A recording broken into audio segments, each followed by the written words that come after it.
world of e-commerce can be tricky, and that's why you need the experts to help take you to the next level.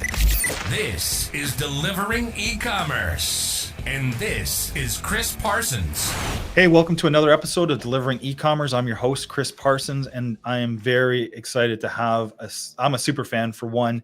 So to have Jay on with us today. If you guys haven't had the opportunity to watch Jay's videos on YouTube, I'm a big fan of all the stuff he's doing from an angler perspective, and then also the quality of videos that he produces. Jay, would you love to introduce yourself, please? Yeah, sure. Name is Jay Siemens. I just turned 30 years old. I'm from southern Manitoba. Now I live on not too far from Lake of the Woods, Kenora. It was always a dream destination for me, and now I get to live here. And that is kind of, the perfect place for a person that makes fishing videos, and that's what I do. So I kind of used to be a fishing guide, guided at different fishing lodges across Canada. And then through all that, I got a passion for photography, started filming a fishing show with my buddy Aaron Weeb, did that for a couple years.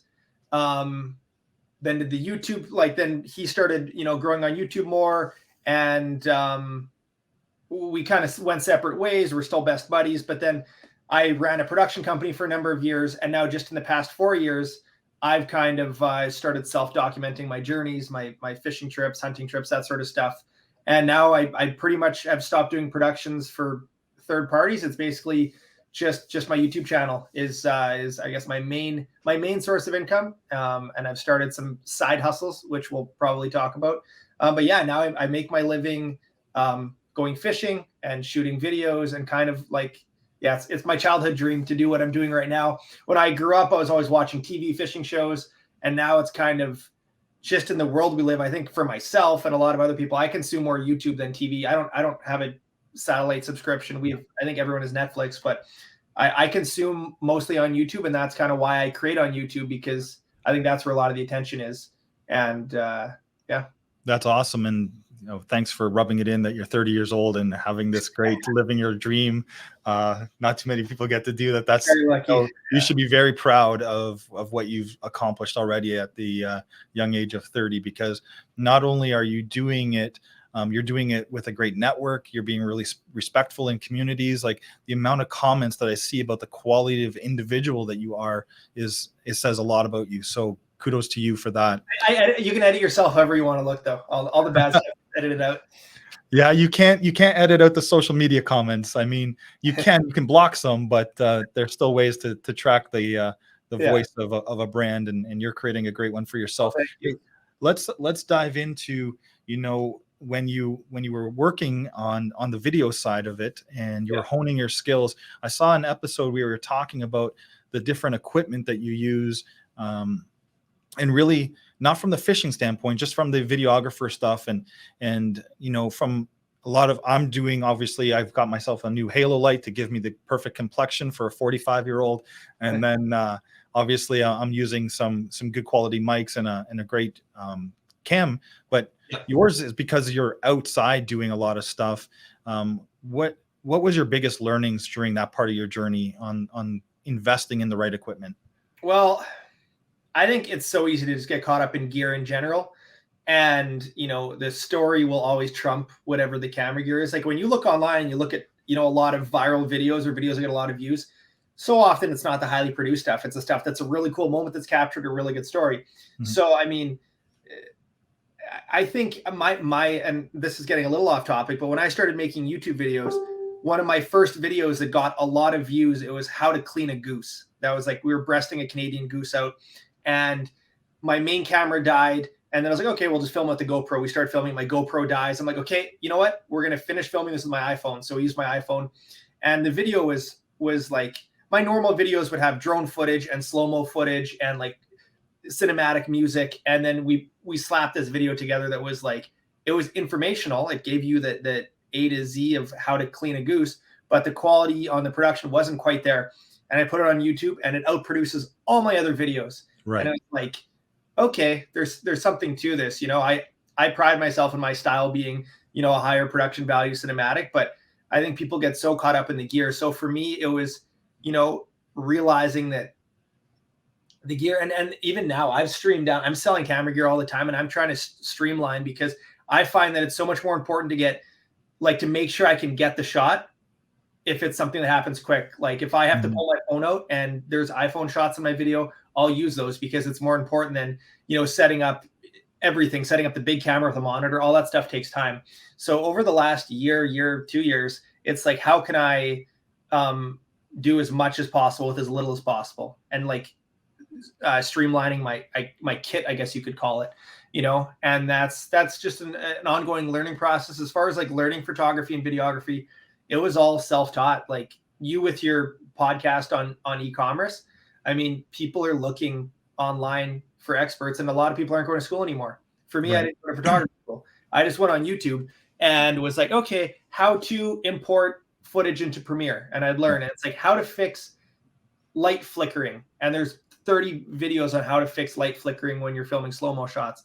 So it's like all those fundamental photography things and those little glitches you run into along the way, there's answers for it. Some of it is just experience and you have to go do it, but so much of it you can learn online. And that's kind of what I like about YouTube, and what I want to give back to is like, help teach other people, because I didn't go to school and I learned off YouTube. So yeah, it's great. And I love the fact that you talk about less about the quality, even though you pride yourself on quality, but more about having authentic videos that are real and in the moment, versus getting too focused on spending big dollars on the equipment. And you can get there, but it's not required, which is great.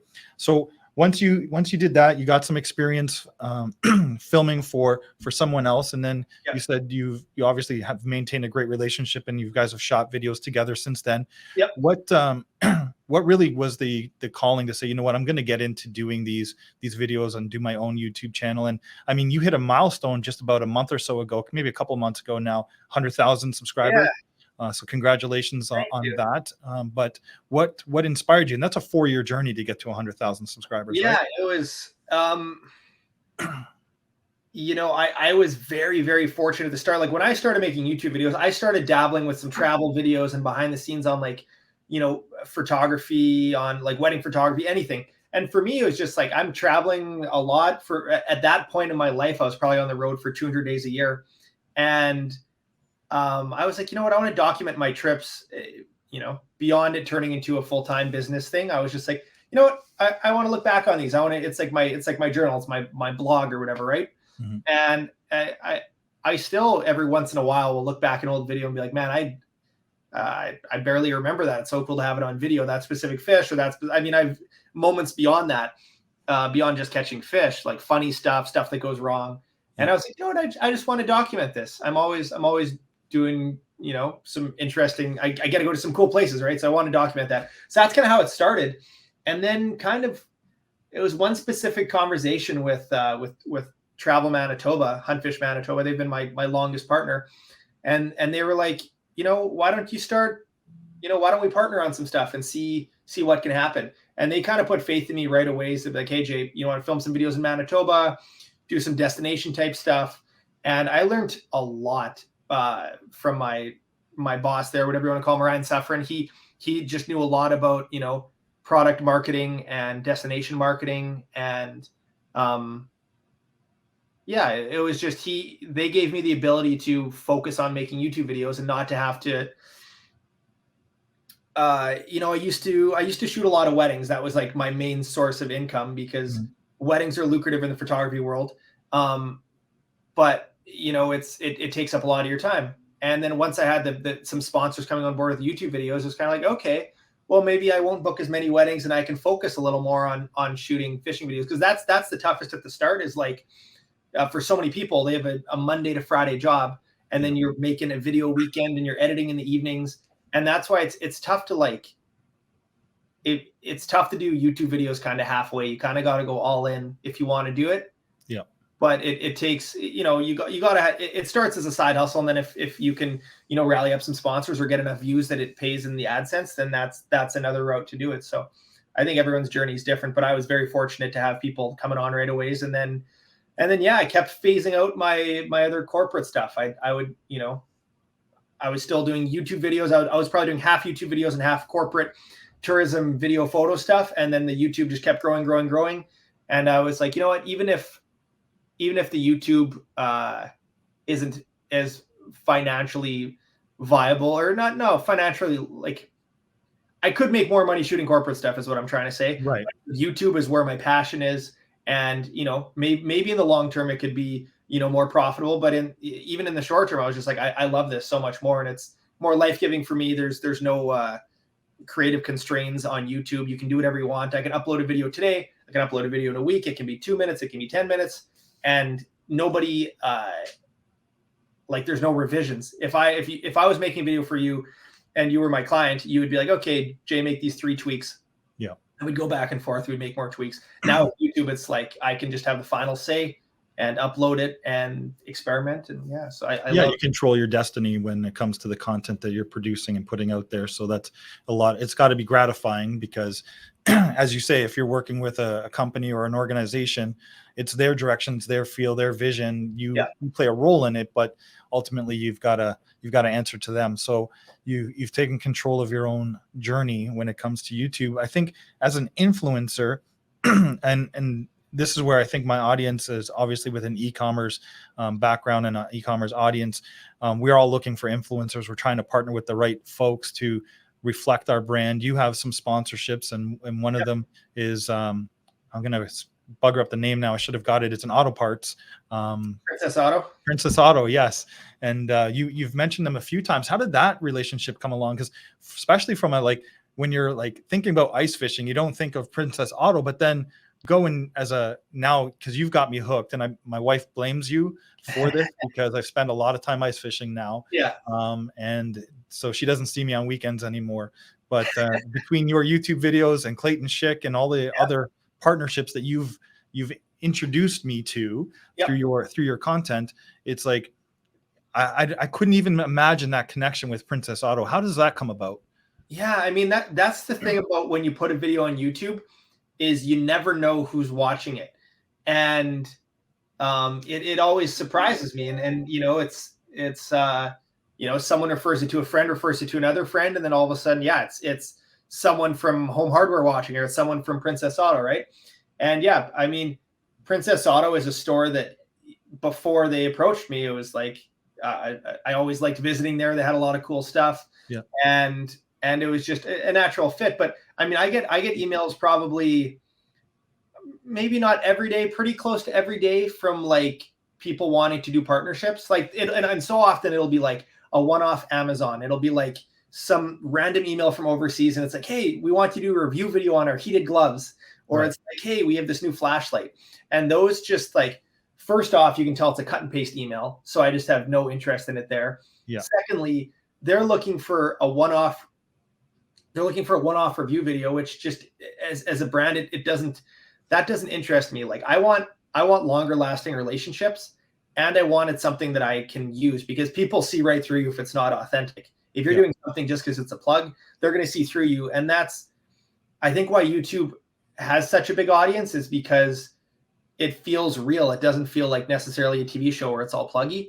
So it's just always trying to navigate that line on partnerships, because I need partnerships to make a living. Like the YouTube AdSense, it's called, what you get off of the money when someone watches a video.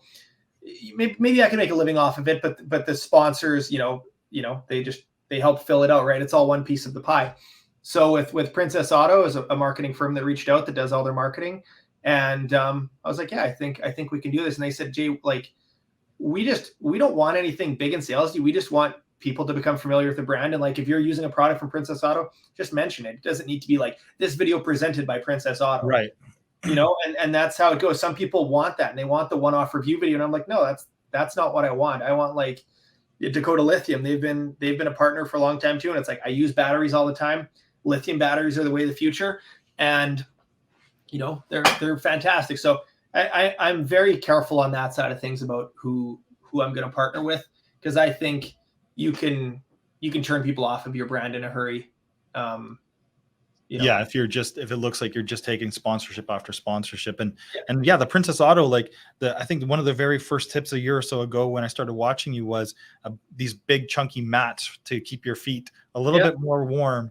And right away, I tuned into their website after that video, and I was like, "Oh my God, these guys, like, they actually had other ice fishing solutions as well, some buckets and some stuff like that. And you just wouldn't have connected the dots. But because of your influence, me and I'm sure a bunch of other people have now established a relationship with them as well. Yeah, and I think, I mean, for what I do, at the end of the day, like I want to entertain people, but then when those partners do come on board, like I gauge success as like, are the partners, are the sponsors happy at the end? Did I help draw people over to them? And to, you know, I'm always super into the analytics, right? Like it turns into a little bit of a game too, because I'm just curious, like how many people click off that link to that product, because I mean, maybe we'll save this for later, but just talking about, yeah, like not all views are the same. You can tell that like you might get a video that has 20,000 views and you might get a video that has 1 million views, but depending on the type of video and how you're selling and how that works, the 20,000 might convert more sales than the 1 million. And I think people just get so caught up in the numbers. They view me as a number. They put me into a program and it's like, okay, this is how many impressions you're getting. This is what you're worth. And it's like, no, because I've now with my own side companies, I've been playing around with that. And I see like, that's not the truth a lot of the time. Yeah, you bring up a great point about analytics and the making sure you define the KPIs, the key performance indicators that you're going to measure from your videos. I mean, I've been dabbling in this for 9 months now, and I've had some videos get 22,000 views and some get 66 views. Yeah. But the 66 views have people watch it from end to end. Yeah. And so I know 66 people were engaged, where all of a sudden, I guess YouTube has pushed me up the ladder and got 22,000 views, but they were all 1.5 minute views. Yeah. So really I was getting a lot of impressions, but knowing stickiness on that video from those consumers. So it really just buggered up my metrics versus actually helping me understand how valuable my content was. Exactly. So when you go and you look at them, you produce almost a video every week or every couple of weeks for sure. Yeah. How tied to the metrics are you? Do you like sweat it if a video didn't get the same impressions as the last one, or you're just like where do you look at them? I mean, I think people are going to like different videos for different reasons. And I have a hunch to a certain extent. I can kind of predict which videos are going to do well. Kind of. Mm-hmm. So like, for example, I know that with my audience, walleye videos are going to do well. People love walleye fishing, because the thing is, if you fish 1 weekend a year in Canada, you likely walleye fish. Right? If you are a guy that fishes 50 weekends a year, you probably bass fish and muskie fish. But if you're going to put a video online and it's walleyes, you're going to hit so many more people. So right away, I know walleye videos perform very well. But then it has to do with titles. If I do a fly fishing video, I know my audience isn't fly fishing, and I don't lose sleep over that, because that's a video I want to make. As soon as I'm only making videos based off of what other people are going to like, well, then I don't think I should be doing YouTube, because then you're doing it for the wrong reasons. And that's why I think sometimes, you know, people get into YouTube now and they're trying to just like, hey, I want to copy one of my videos. I'm going to copy an Aaron B video or a John B video, and it can definitely do well, but you kind of have to have your niche that makes you a little bit different. And when you're trying to chase the other ones, it doesn't work. So I think like, I'm always trying to stay original. And I know that some of my videos maybe aren't going to be a flop, but like I've put like some of my longer style, maybe like some of my films that I've had in a fly fishing film festival, and it's got 10 times the production value of my other videos, and it gets half the views. And It's like, I'm not hurt. That's just what YouTube favors. And or it's this niche audience versus some masses. So yeah, it makes sense. You know, as I continue to ask these questions, what I'm leading to is obviously our conversation about e-commerce, but I think branding, influencing, how you go about your business is important for the audience. And one of the things I kind of touched on, which I found really interesting, is now there's so many options from influencers and YouTubers when it comes to angling and ice fishing. Like, it's almost a new person every day starting up a channel. But there's one thing, and I would love to get clarity on how you go about doing this for the audiences. Whether I'm watching somebody in Minnesota, Wisconsin, they're all mentioning you, and whether they've had a relationship with you or talked to you, you're obviously building a network with you, whether it be Clayton or, you know, the guys, I forget the two brothers out of, they're fantastic to watch, but all of them speak highly of you and have a relationship with you and talk about whether it's your Catch and Cook product. But how did you start establishing those cross influencer relationships and start supporting each other? I think so much of that stemmed from Aaron Weed from Uncut Angling. He's done such a good job of always giving people credit and always turning the limelight away from him and just connecting the dots with so many cool people. And I think we had the series called 39 Hours, which was a competition series with a bunch of different characters, and it wove a lot of those together. So, I mean, Aaron just showed me, how we can all, be friends in the YouTube community. And I think there's just, it helps. Like there's this saying, and I heard from it in the photography world, but it's like community over competition. And I don't know, people get weird sometimes, and it's like, well, we're all kind of doing this. We're all living our dream, or, a handful of us that are friends are able to live our dream off of YouTube. And so I don't know. I always try to just be friends with everybody. And, there's a time where they're going to need me and I'm going to need them. And it's just like, stay buddies. And it's cool. It's fun because I know that I can travel to Minnesota and there's people that would let me sleep in their basement, take me fishing and whatever. And if Clayton comes out from Saskatchewan, he can live at my house for a week if he wants and whatever. And so I don't know. It's cool.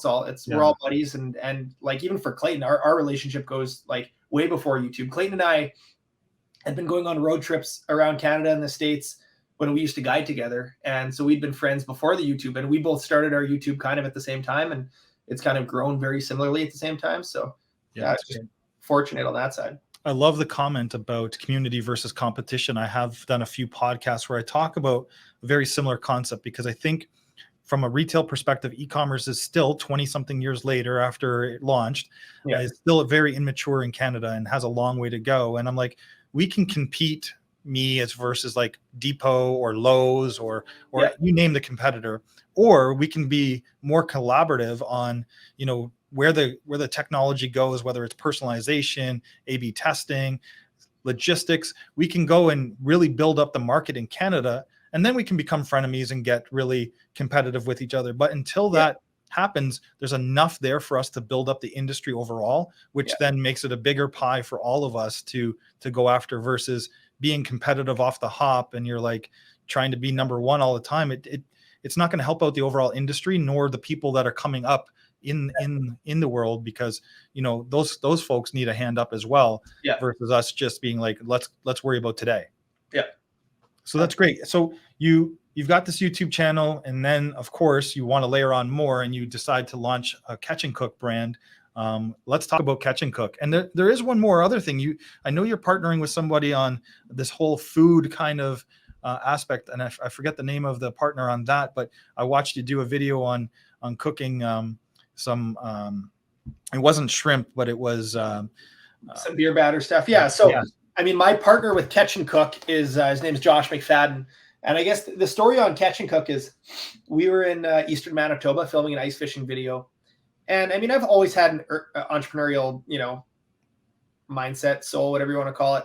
And I've always I'd like to start a side business as well. Just because maybe YouTube fades out one day, or maybe my body fails me and I can't do YouTube, or whatever it might be. Right. Yep. So I think it's dangerous to put all your eggs in one basket. So I'd always had it on the back of my mind. It's like, I'd like to start something, but like starting a fishing rod or lure company is pretty tough. It's a pretty competitive. So my buddy Josh and I were ice fishing and cooking fish on the ice and hanging out. And he's like he doesn't like to call himself a chef, but he's a chef. He is so creative when it comes to food. He's a content creator and marketing guy, kind of like me. Right. And I was like, we should start like a fish coating business, like a fish batter and spices and that sort of stuff. And he's like, yeah, it's a good idea.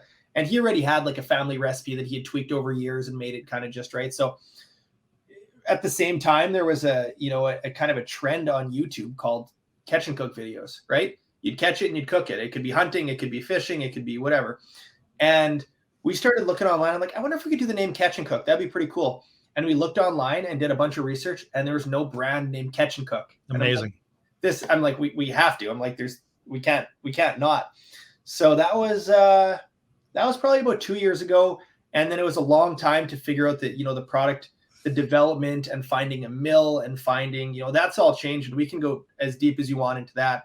But now our whole goal has been to get not hands off in a way of not being part of the company, but we want to be hands off on the production. Like the mill has the recipe, we sign off on it, it's all good. But like we want to create the cool content and like go on cool trips and show you guys what can happen with it and do, cool marketing based around it. So our first couple orders of Catch and Cook, it was like Josh going to the Canada Post Office with 50 bundles in his shopping cart and like mailing off, and the person at the front desk just hated him and stuff. And it's just like, we've come, I don't want to say a long ways, but things have changed a lot in the past year, because that's how it was like a year and a half ago. So that's amazing. Yeah, I remember trying to order it a couple of times. I did finally get some at Christmas time, but before, you guys were selling out so quickly.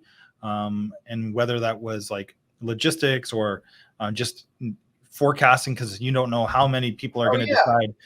It's always hard to forecast the success of a new product, but obviously, over the Christmas time, I was able to get my hands on 4 bags of it, and nice.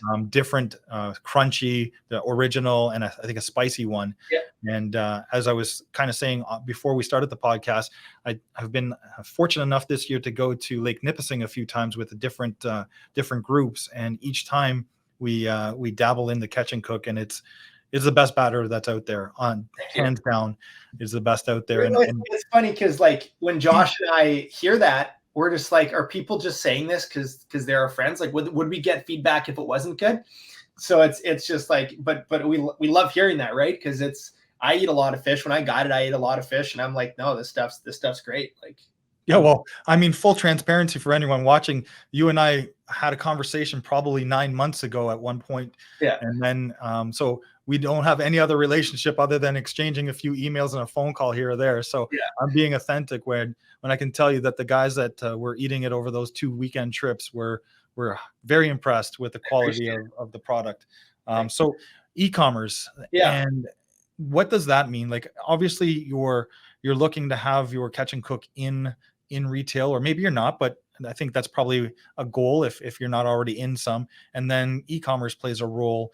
And you said, you had someone going and literally dropping off buckets of or individual orders at a Canada Post location. And I have a side business of my own, hockey socks, where we developed cut resistant hockey socks for hockey players.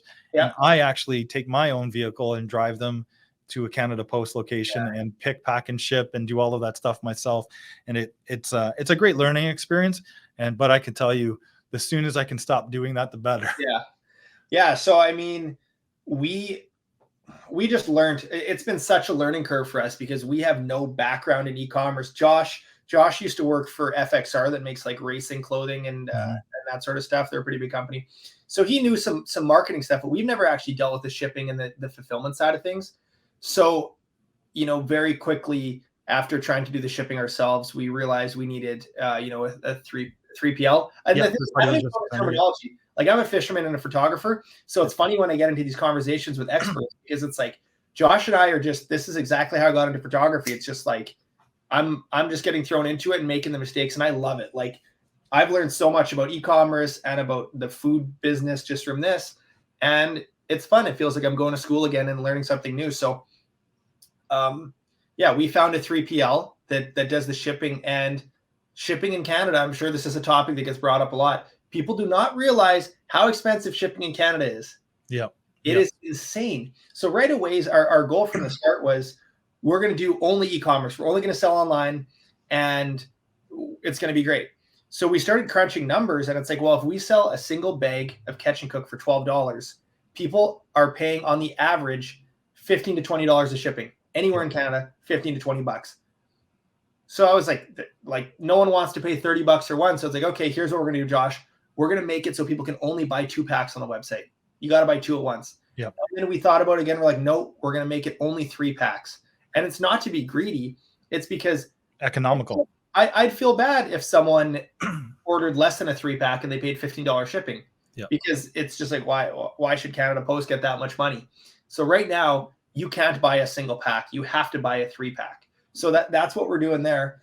And, even at $15, we're charging $15 shipping, and people complain about the price. So what we've learned is, okay, we'll sell 3 packs at $15, and we'll lose $3 to $4 on shipping every order, and it'll just come out of our item price. You know, it still is. We still make more money than a retailer than we sold to retailer. But yeah, you and I should have a chat offline. I can help you with shipping and negotiating better shipping rates, because that's what I do. And there's ways to get those companies to invest in your future growth versus what your volume is now to get you better rates. It's the chicken and the egg, right? Which comes first? Do I get the volume? If I don't have good shipping rates, I can't get the volume. So you got to support me early on to get the better rate, so I can get to the volume you want me to have. Yeah, exactly. So right now we've been having discussions like, going onto Amazon. I think Amazon's going to be a big one. So we're trying to figure out the steps of that. It's not necessarily the easiest thing. Yep. And then the next part is just all of the hurdles of getting into, the USA. That's a whole nother marketplace. For selling one-off, two-off bags and going across customs, it's not a big deal. But once you're shipping pallets, it's different crossing the border, right? So right now we're redoing all of our packaging, getting all FDA approved for shipping and retailers. So back to that topic of selling in 3-packs and selling in 1-packs, we learned quickly that yes, we can do well selling on selling on e-com, but retail, it would be a mistake not to cash in on that as well. Yeah. Right now we opened up the retail tap, a year ago, and it's pretty close to 50-50 on retail to e-com. Mm-hmm. I think we can get e-com better because, we're also offering some exclusive products on e-com. And I've heard from some companies that's a good way to keep people through your portal. Yeah. And we never want it 100% e-com or 100% retail. It's nice having both, but I think there's, we're just learning about different ways to funnel people through depending where they want to go, right? Yeah, you don't want to be tied to a specific retailer and be having all the sales come from that channel, because then you're doomed if they decide to go with something else or, comp a different product or whatever. So that's a good strategy to have if you're looking in the US market. There's a bunch of companies that, especially from a 3PL, SCI is a great company that has a great process to sell into the US. So you might want to have a conversation with some folks over there. There's actually, because of this tax rule where you can actually shop in Canada and US consumers can spend $800 in the Canadian market, tax and duty free. There's actually some great benefits from selling from here to the US and not necessarily opening up a distribution center in the US, but you have to weigh the pros and cons of the volume that you're going to do. But somebody like an SCI can definitely make some recommendations if your 3PL is not already doing that stuff for you. But so you're an influencer. You've got some talent when it comes to videography. You've got now you're becoming a generalist on e-commerce. What else? What's next for Jay? Oh man, fatherhood. Fatherhood. Father in June, so I might just be slinging catch and cook from home. That might be my full-time gig. But no, I like dabbling, and it's trying to determine how many businesses do you get going. I bought a piece of property. I'm going to build a little fishing camp this spring, so that's another side business. So it's just determining, can we put the people in the right places to help with some of that catch and cook stuff, because I want to promote it. I don't necessarily want to deal with all the back end stuff. I know that's a part of it. So right now my wife Sam's crushing it on that side of things, and just trying to navigate that. But I mean, it's catch and cook has opened my eyes to just YouTube influencing, and because normally I'm promoting other people's products, but now promoting my own product, it's kind of cool to see that work pay off a little bit, right? Yeah, 100%. So it's cool.